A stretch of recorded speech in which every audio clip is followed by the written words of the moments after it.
Prosiguiendo entonces con nuestro seminario sobre derecho comparado, pasamos ahora al punto importante en este tema, que es la integración. Hemos estudiado a través del derecho internacional privado y del derecho internacional público que el tema de la integración se trata a través de los tratados, de los convenios, de los pactos y las convenciones. Esta parte es demasiado dinámica y es bueno detenernos un poquito en ella.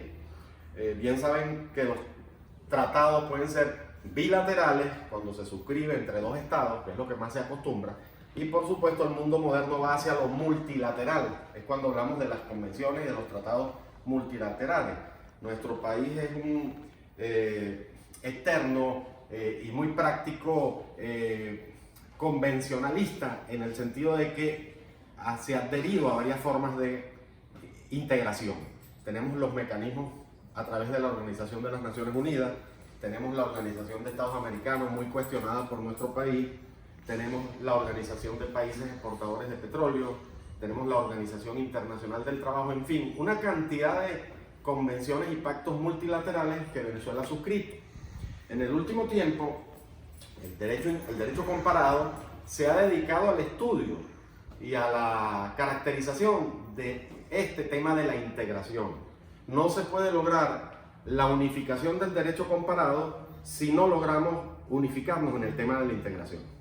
Para eso, ustedes ya tienen en su guía esa famosa escalera de la integración que les voy a pasar a explicarla a continuación. Esta famosa escalera de los 8 pasos, el primero de los cuales son las llamadas zonas de preferencia aduanera.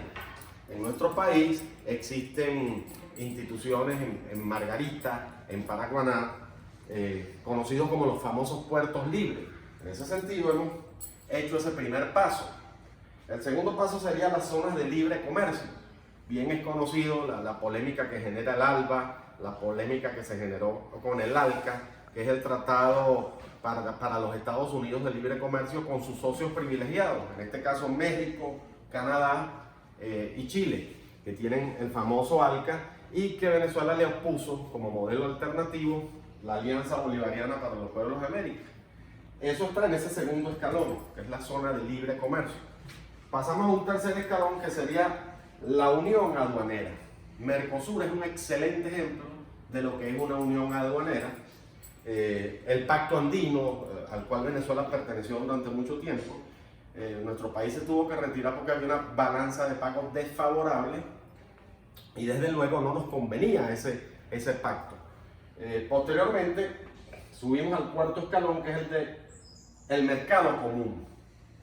Ya Europa atravesó durante muchos años por ese escalón.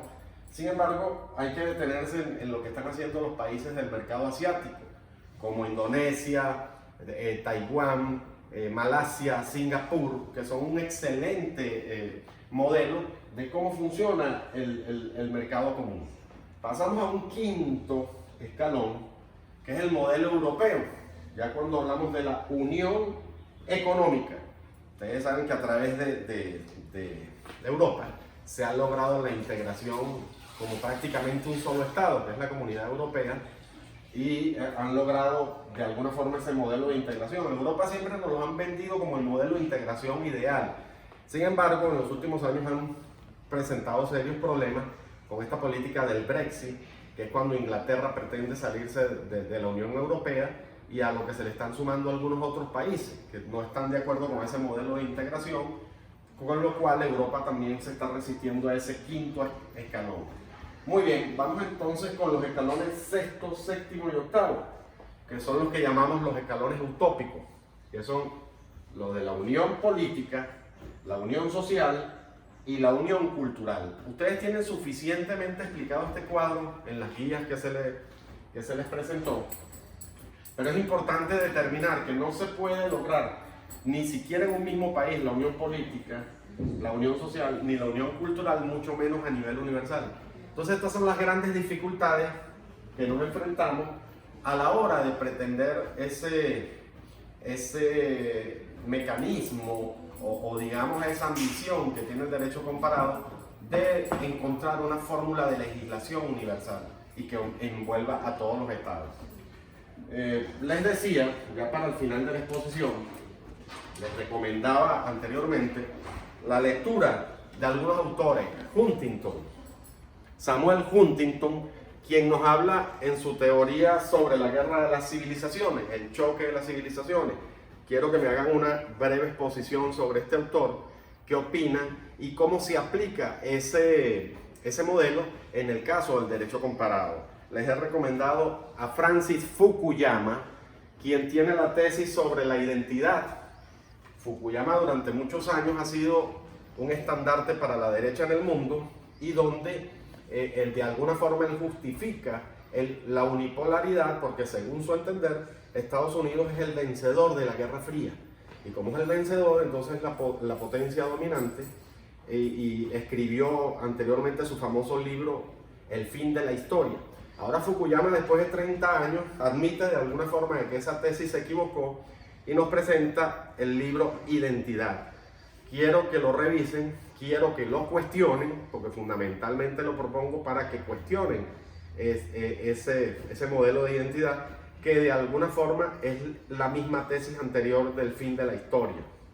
Y les voy a recomendar a un norteamericano de origen árabe, Fareed Zakaria, quien tiene una tesis muy interesante. Ha escrito 2 libros, El futuro de la libertad y El mundo posamericano. De alguna forma, esa tesis conservadora, resistente a los cambios, manejada por Fukuyama, el profesor Fareed Zakaria la pulveriza con esa tesis del mundo posamericano. De manera pues que ya hemos comprendido la importancia de lo que es el derecho comparado